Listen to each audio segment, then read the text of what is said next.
विशाल दिव्या को शांत रहने के लिए कह ही रहा होता है कि तभी सामने दीवार में लगी बड़ी सी घड़ी 3:30 बजने का इशारा करती है, जिसकी आवाज पूरे होटल में गूंज जाती है और चारों तरफ एक अजीब सी जलने की गंध फैलने लगती है।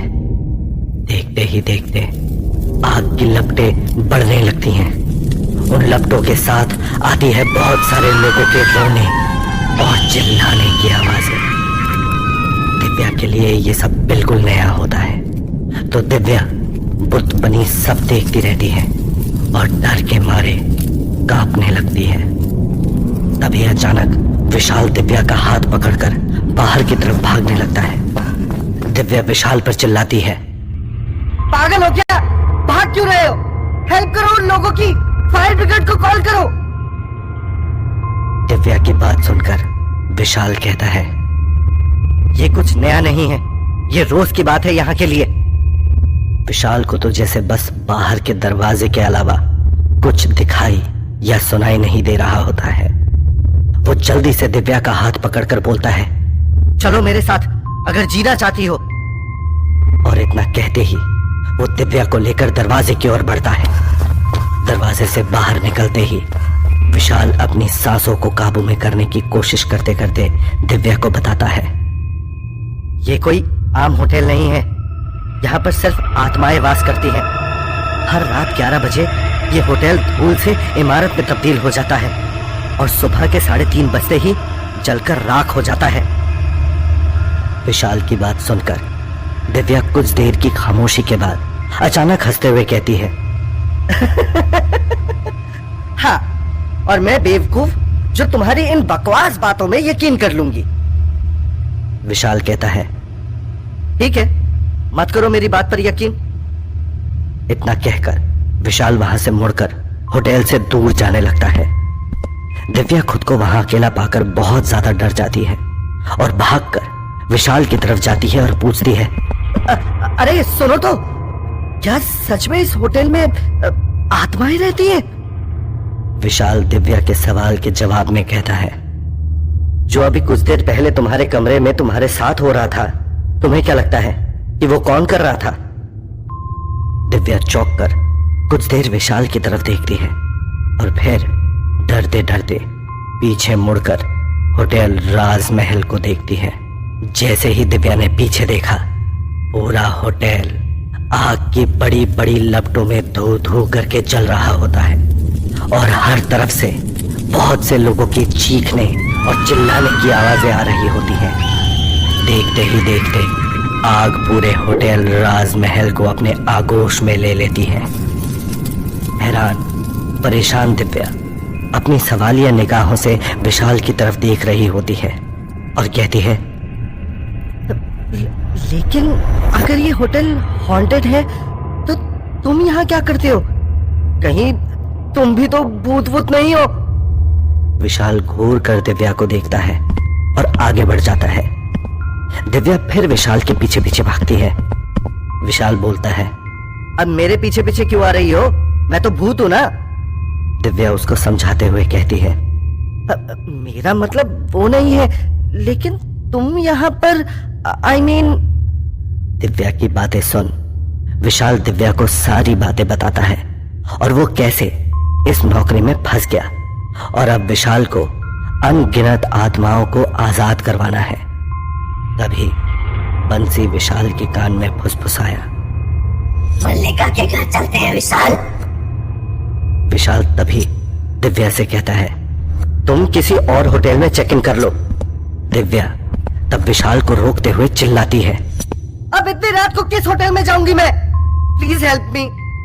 ये देखकर मुरली विशाल के कान में फुसफुसाता है, क्या है? ये लड़की तो पीछे ही पड़ गई है।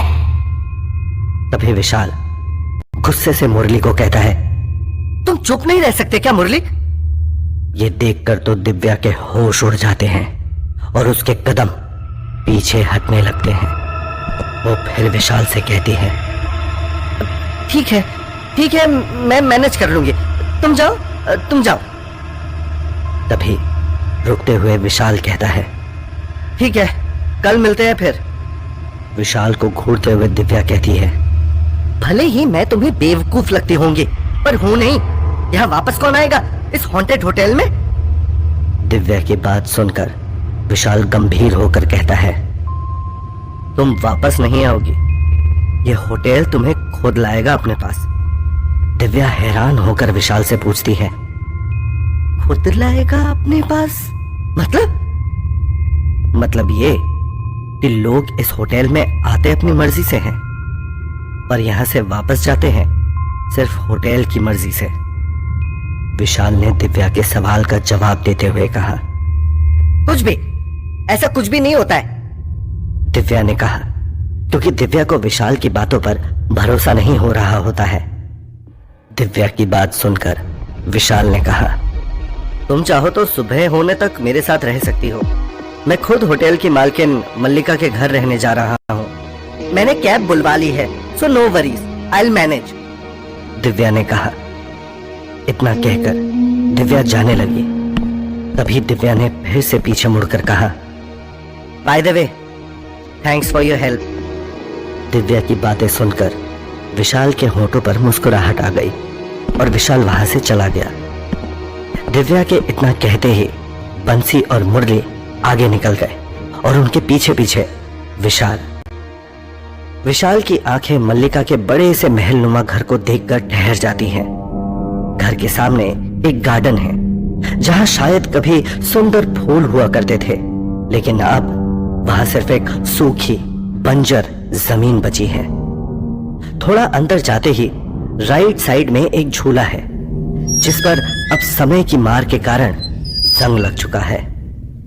तभी मुरली ने जैसे ही घर का दरवाजा खोला, बहुत सारे कीट पतंगे अंदर से एक झुंड में बाहर निकल कर उड़ गए। घर के अंदर हर जगह धूल जमी होती है, जगह जगह मकड़ी के जाले नजर आ रहे होते हैं। घर में घुसते ही विशाल को एक ठंडी हवा का झोंका महसूस होता है और विशाल की सांसों में मल्लिका की खुशबू भरने लगती है। विशाल इस अजीब एहसास को खुद से अलग करते हुए घर को देखने लगता है। घर में जमी धूल मिट्टी को साफ करते हुए विशाल घर की हर एक चीजों को बहुत ध्यान से देखने लगता है। घर में सब जगह मल्लिका की तस्वीरें लगी हुई हैं, कोई मल्लिका के बचपन की तो कोई मल्लिका की अपने मम्मी पापा के साथ। मल्लिका उन सारी तस्वीरों में काफी सुंदर और खुश नजर आ रही होती है। तस्वीरों को देखते देखते विशाल को महसूस होता है कि जैसे मल्लिका विशाल से पूछ रही हो, मैं खूबसूरत लग रही हूं ना विशाल? विशाल के रोंगटे खड़े हो जाते हैं और विशाल मल्लिका के एहसास को खुद से अलग करते हुए घर को और करीब से देखने लगता है। उस घर को देखकर कोई भी कह सकता है कि उस घर ने बदलते समय के साथ बहुत सारी चीजें देखी हैं। विशाल ने उस घर में बहुत मुश्किल से अपनी नींद पूरी की, क्योंकि विशाल को नींद में बहुत बुरे बुरे सपने आ रहे होते हैं। हर समय विशाल को ऐसा लग रहा होता है जैसे कोई उसका गला दबा रहा हो, कोई विशाल को मार रहा हो, और हर बार डर के मारे विशाल की नींद टूट रही होती है।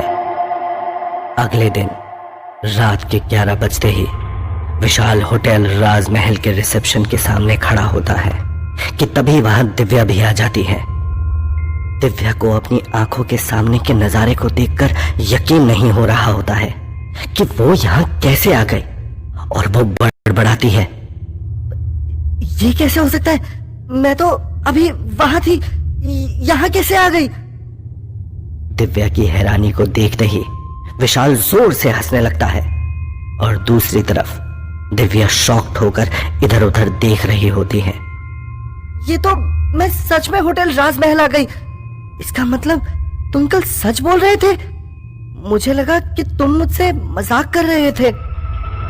लेकिन विशाल दिव्या की बातें सुनकर और जोर से हंसने लगता है। इस वक्त विशाल की हंसी के अलावा भी पूरा होटल राजमहल दिव्या पर हंस रहा होता है और हर एक कोने से हंसने की आवाज आ रही होती है। ये सब देखकर दिव्या की हालत खराब हो जाती है। तब वो विशाल को लगभग डांटते हुए पूछती है, तुम ऐसे क्या हंस रहे हो? मुझे क्या पता था कि मैं सच में यहां आ जाऊंगी? इससे पहले कि विशाल दिव्या से कुछ कहता, अचानक होटल राजमहल का माहौल बेहद डरावना होने लगता है।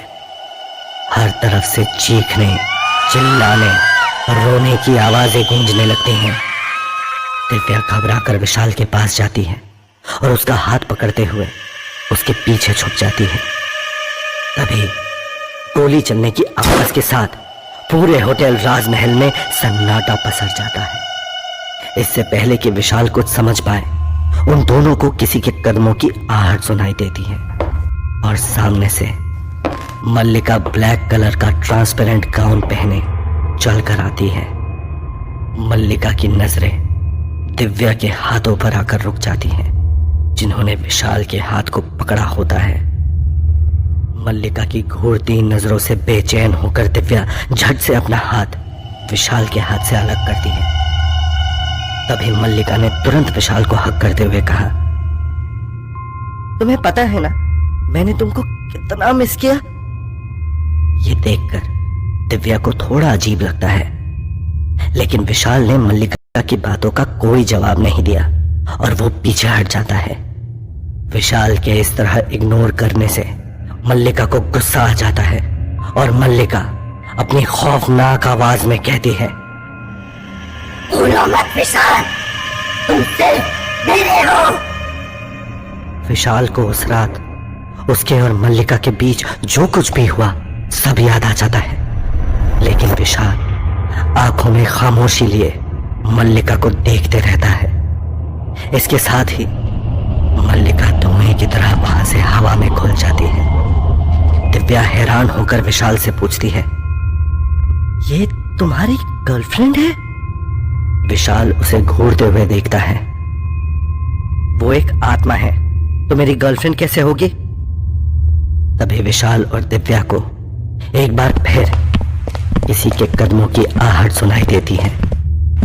जैसे जैसे वो लोग करीब आते जाते हैं, वो आवाजें तेज होती जाती हैं। विशाल ने ध्यान से देखा तो 4 लड़कियों का एक ग्रुप हंसते मुस्कुराते हुए अंदर की ओर आ रहा होता है। उन लड़कियों में से एक लड़की के हाथ में एक अजीब सा दिखने वाला लकड़ी का बोर्ड होता है, जिसमें कुछ कुछ लिखा होता है। उस बोर्ड को देखकर विशाल को एक अजीब सी सिरहन महसूस होती है, तो विशाल उस बोर्ड से अपनी नजरें फेर कर दूसरी तरफ कर लेता है। दिव्या भी हैरान होकर उन लड़कियों की तरफ ही देख रही होती है। तभी लड़कियां अपने कमरे की चाबी उठाकर चली जाती हैं। विशाल खुद को चाहकर भी रोक नहीं पा रहा होता है और विशाल भी उनकी तरफ खिंचता चला जाता है। दिव्या भी विशाल के पीछे पीछे चल पड़ती है। Room number 9007। ओफो अलीशा, डोंट गेट अफ्रेड यार, ये बहुत इंटरेस्टिंग गेम है। एक लड़की ने अपनी दूसरी दोस्त अलीशा से कहा। उस लड़की की बात सुनकर अलीशा ने कहा, यार विधि, तू समझ बात को, ये वाकई काफी डेंजरस है। इन सब के बीच में तीसरी लड़की वेदिका, जो इनमें से सबसे बोल्ड और बिंदास दिखाई दे रही है। इसमें डरने वाली कोई बात नहीं है, छोटे बच्चे हो क्या तुम लोग? Let's have some adventurous fun. उन लड़कियों के कमरे के बाहर खड़ा विशाल खुद से बड़बड़ाता है, मैं क्यों यहाँ खड़ा हूँ मुझे खुद समझ नहीं आ रहा है, लेकिन उस बोर्ड में कुछ तो है जो मैं उसकी तरफ खींचा चला जा रहा हूँ, खुद को इतना कंट्रोल करने के बाद भी। लेकिन ये यहाँ क्या हो रहा है और तुम क्या देख रहे हो? अचानक अपने पीछे से आवाज आने के कारण विशाल चौंक कर पीछे पलटता है तो देखता है कि पीछे खड़ी दिव्या भी कमरे के अंदर झांकने की कोशिश कर रही होती है। दिव्या की बात सुनकर विशाल ने कहा, चुपचाप देखो बस, कुछ बोलो मत। लड़कियों ने पूरे कमरे में मोमबत्ती की रोशनी कर दी और चारों लड़कियां एक घेरा बनाकर उस बोर्ड को बीच में रखकर बैठ जाती है। वेदिका ने कहा, अब मैं तुम लोगों को इस गेम के रूल समझा देती हूँ। इस गेम के शुरू होने के बाद किसी को भी अपनी जगह से उठना नहीं है तब तक जब तक ये गेम पूरी तरह से खत्म ना हो जाए। सबसे पहले हम सबको इस हार्ट के आकार के इंडिकेटर पर अपनी उंगलियां रखनी है और अपना ध्यान सामने रखी मोमबत्ती में लगाना है और मंत्र पढ़कर आत्मा को बुलाना है। हम में से कोई भी बीच में उंगली नहीं हटाएगा। चौथी लड़की अनन्या ने कहा। चारों लड़कियां अपनी उंगलियां उस इंडिकेटर पर रख देती हैं और सामने रखी मोमबत्ती को ध्यान से देखने लगती हैं। ये लोग क्या कर रहे हैं और हम ऐसे क्यों देख रहे हैं इन लोगों को छुपकर? दिव्या ने धीमे से विशाल से कहा। तुम चुप रहोगी थोड़ी देर के लिए? विशाल ने झल्लाते हुए कहा। विशाल की बात सुनकर दिव्या चुपचाप सामने देखने लगी। हम चारों अपनी सारी शक्ति मिलाकर तुमको बुलाते हैं। अगर कोई रूह यहाँ हमारे आसपास है तो हमारे सामने आए। अगर कोई रूह यहाँ इस कमरे में मौजूद है तो अपने होने का हमें एहसास दिलाएं। उन चारों लड़कियों ने एक साथ कहा। ये सब सुनकर विशाल को समझ में आ जाता है कि वो एक ouija बोर्ड है जिससे आत्माओं को बुलाया जाता है। इतने में कमरे में जोरों से हवा चलने लगती है। सारी बंद लाइट्स फिर से जलने बुझने लगती है। चारों तरफ अजीब सी गंध फैल जाती है। खिड़की दरवाजे आवाज करने लगते हैं। सारी मोमबत्तियां बुझ जाती हैं और तभी एकदम से हवा चलना बंद हो जाती है और सामने बोर्ड के पास रखी मोमबत्ती अपने आप जल जाती है। क्या क्या यहाँ कोई है? विधि ने हिचकिचाते हुए कहा। तभी बोर्ड से लगा हुआ हार्ट की शेप का इंडिकेटर अपने आप यस की तरफ मुड़ जाता है। ये लोग हमें देख नहीं सकते क्या? आत्माएं क्यों बुला रही हैं ये लड़कियां?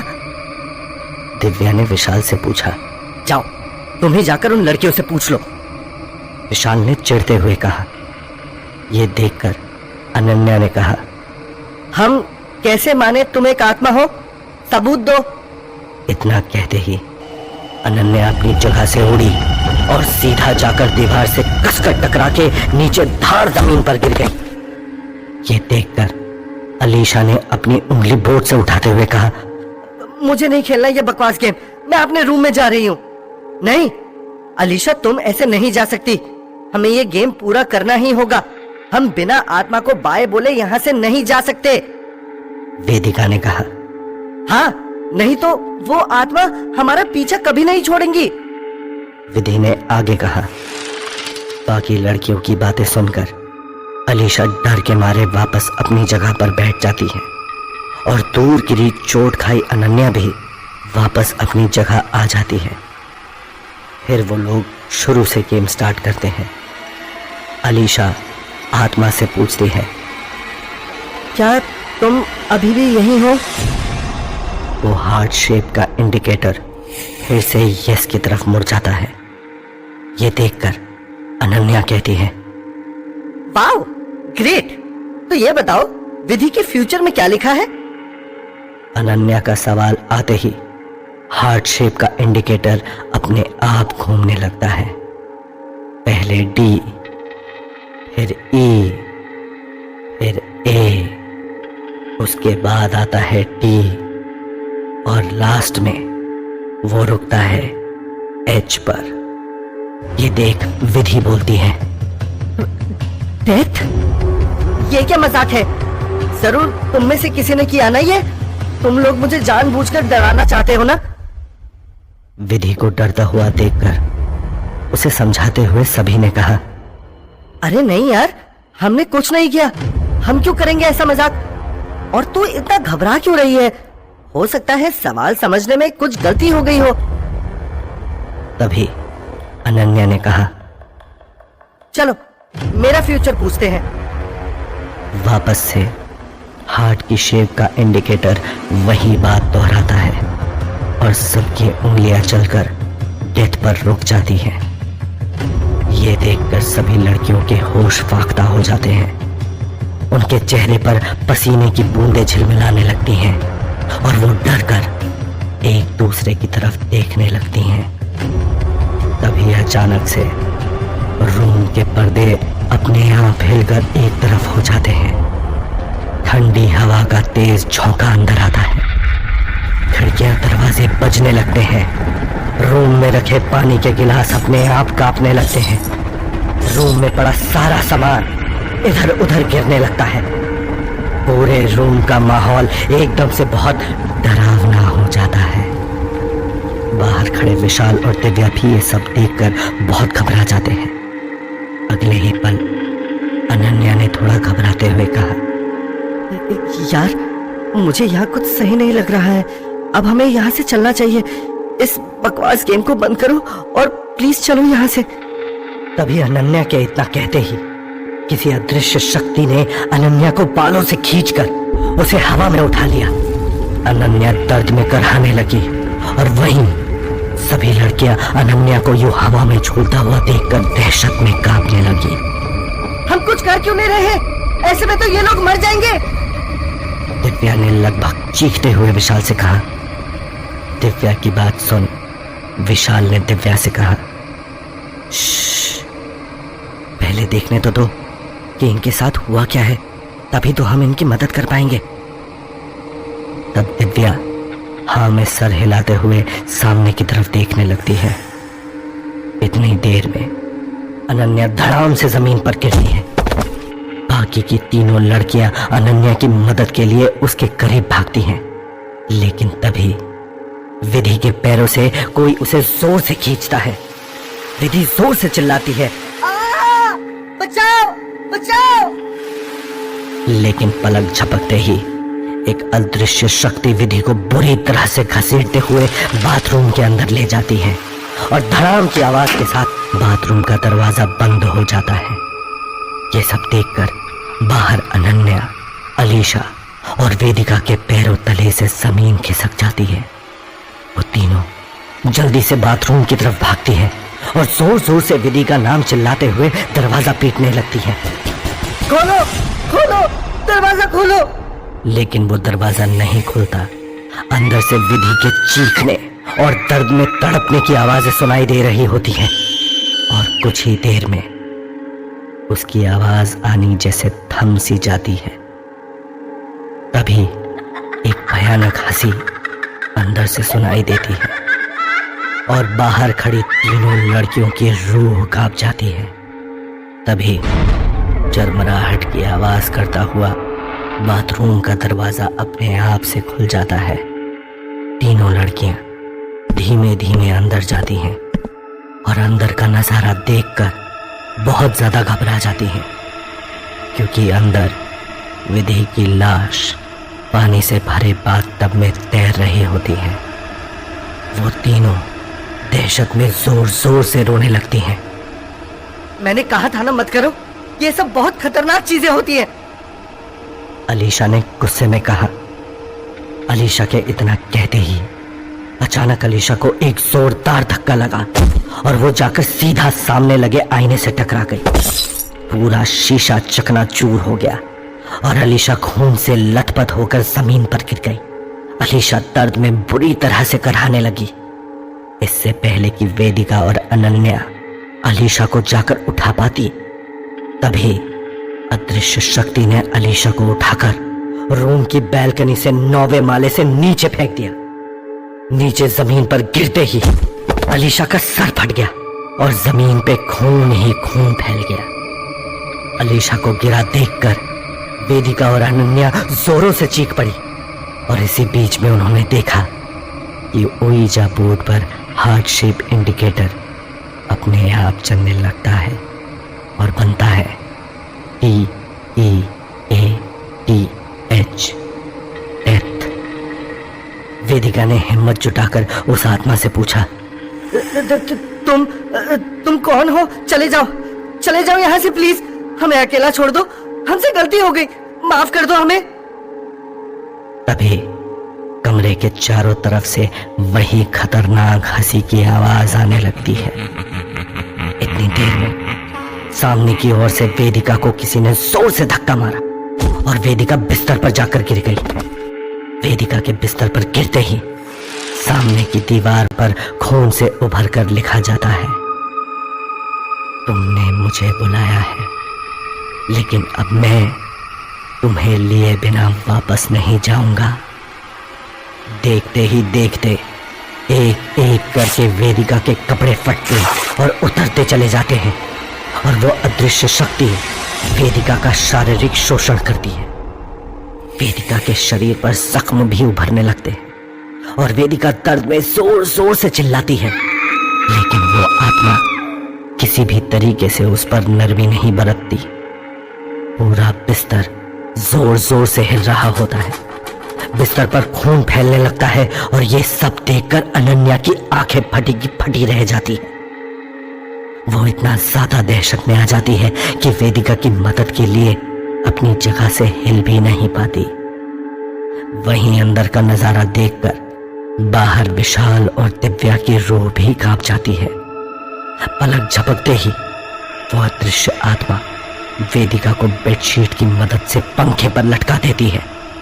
वेदिका खुद को छुड़वाने की बहुत कोशिश करती है, लेकिन उसकी सारी कोशिशें बेकार चली जाती हैं और वेदिका हवा में छटपटाने लगती है। अचानक से अनन्या वेदिका की मदद करने के लिए उसके करीब जाती है और उसके पैरों को पकड़कर उसको सहारा देने लगती है। तभी अदृश्य शक्ति उसे जोर से उठाकर सामने की दीवार पर पटक देती है। अनन्या फर्श पर गिर जाती है। देखते ही देखते उसकी सांसें चलनी बंद हो जाती हैं और उसकी आंखें बाहर आ जाती हैं। अनन्या यह देखकर जोर से चिल्लाती है और वहीं बाहर खड़ी दिव्या अपनी आंखों पर अपना हाथ रख लेती है। एक पल के लिए पूरे कमरे में सन्नाटा हो जाता है, हवाएं चलनी बंद हो जाती हैं और अनन्या दहशत में इधर उधर देखने लगती है। अनन्या को अपनी दिल की धड़कन भी सुनाई देने लगती है और अचानक कमरे का दरवाजा खुद से खुल जाता है। अनन्या को एक पल के लिए लगता है कि शायद वो अदृश्य आत्मा वहां से चली गई हो और वो भागकर कमरे से बाहर जाने की कोशिश करती है कि तभी उसके मुंह पर दरवाजा धड़ाम की आवाज के साथ बंद हो जाता है। अनन्या जोर जोर से मदद के लिए पुकारने लगती है, बचाओ बचाओ मुझे प्लीज, कोई दरवाजा खोलो। लेकिन तभी अनन्या को महसूस होता है कि दरवाजे के नीचे से कोई पानी नुमा चीज अंदर आ रही है। अनन्या जैसे ही हाथ से उसे छूकर सूंघती है तो उसके मुंह से शब्द फूटते हैं, केरोसिन। पलक झपकते ही कमरे में आग लग जाती है और अनन्या उसमें झुलसने लगती है। आग में उसका शरीर बुरी तरह से पिघलने लगता है और वो पूरे कमरे में इधर उधर गिरने लगती है। पूरे होटल राजमहल में उसके चीखने चिल्लाने की आवाजें सुनाई देती हैं। ये देखकर दिव्या डर के मारे कांपने लगती है और विशाल उसको संभालने की कोशिश करता है। उसी वक्त कमरे में एक भयानक हंसी तैरने लगती है और एक डरावनी आवाज सुनाई देती है, मैंने अपना बदला पूरा कर लिया। इन चारों लड़कियों को यही सजा मिलनी चाहिए थी। ये सब देखकर विशाल को समझ में आ जाता है कि अब उसे अगली कौन सी आत्मा को आजाद करवाना है। विशाल तुरंत वहां से मुड़कर नीचे रिसेप्शन की तरफ जाने लगता है और दिव्या भी उसके पीछे पीछे आ जाती है।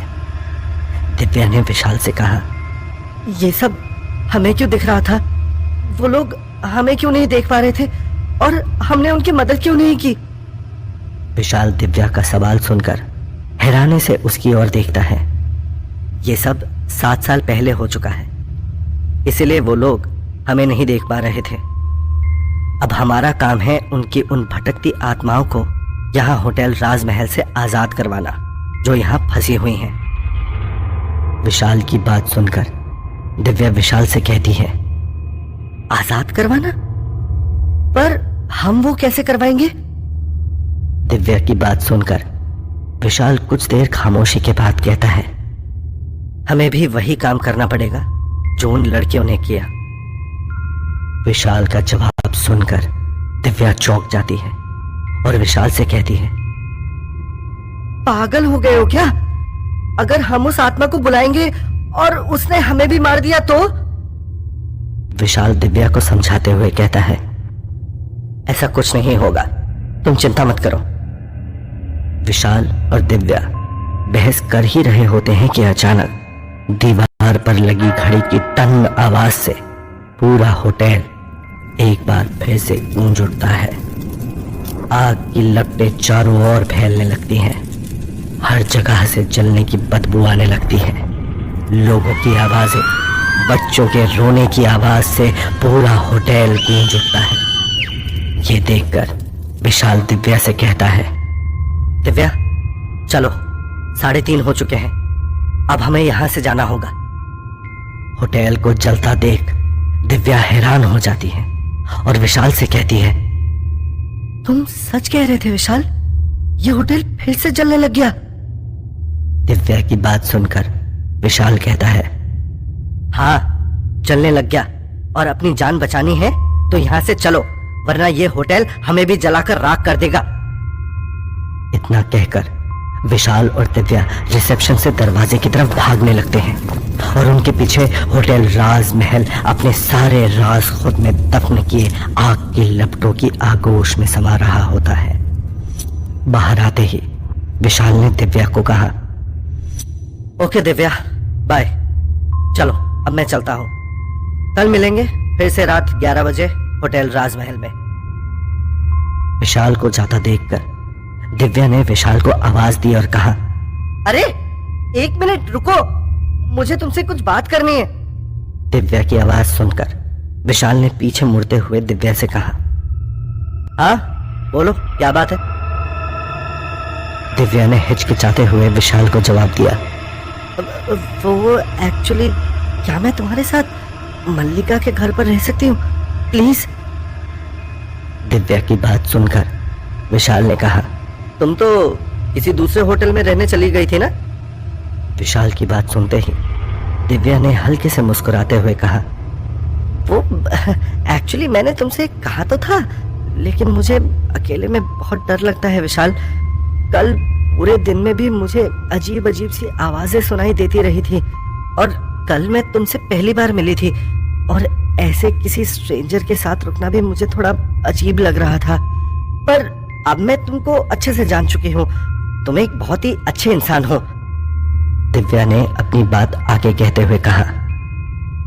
दिव्या की बात सुनकर विशाल ने दिव्या की बात को समझते हुए कहा, ठीक है चलो, मुझे कोई प्रॉब्लम नहीं है।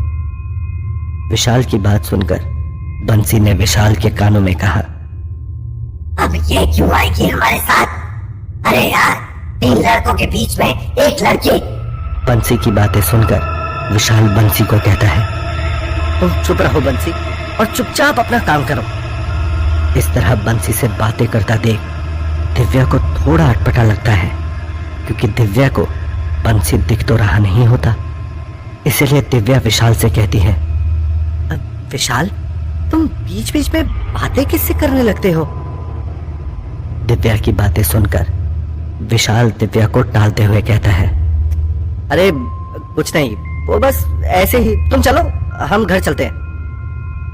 इतना कहकर विशाल और दिव्या मुरली और बंसी के साथ मल्लिका के घर की तरफ निकल जाते हैं।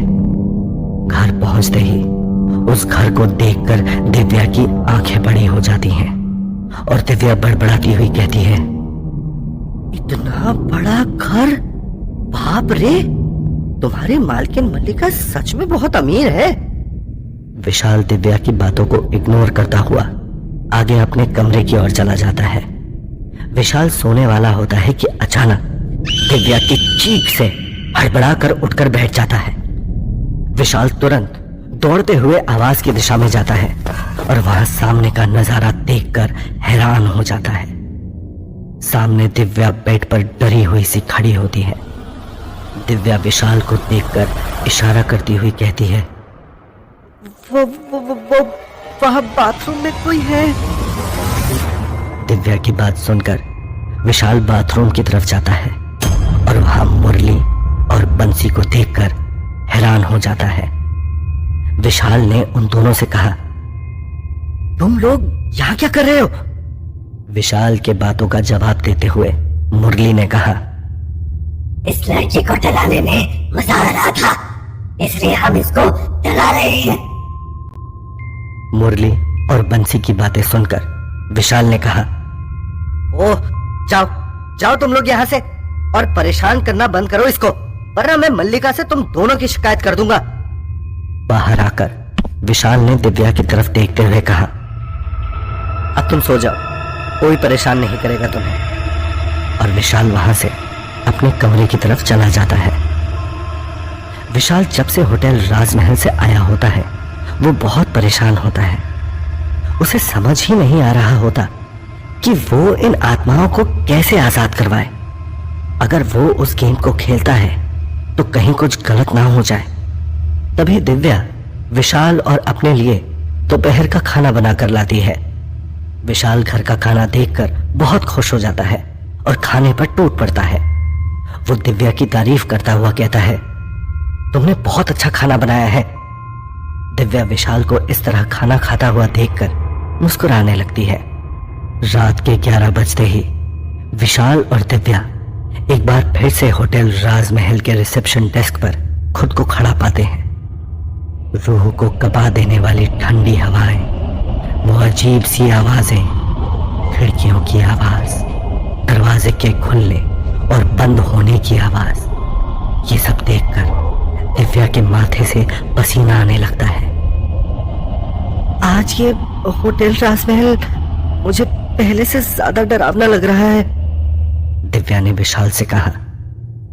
दिव्या और विशाल बात कर ही रहे होते हैं कि अचानक फिर से उन्हीं 4 लड़कियों का ग्रुप हंसता मुस्कुराता हुआ रिसेप्शन डेस्क के पास आता है और चाबी लेकर अपने कमरे की तरफ निकल जाता है।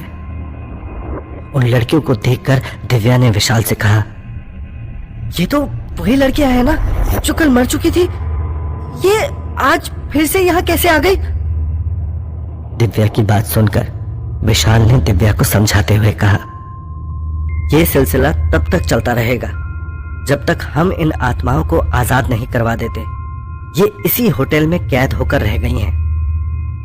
विशाल की बस इतना कहने की देर थी कि अचानक एक ठंडी सी हवा का झोंका दिव्या को छूते हुए गुजरा और दिव्या के पूरे शरीर में कपकपी दौड़ गई।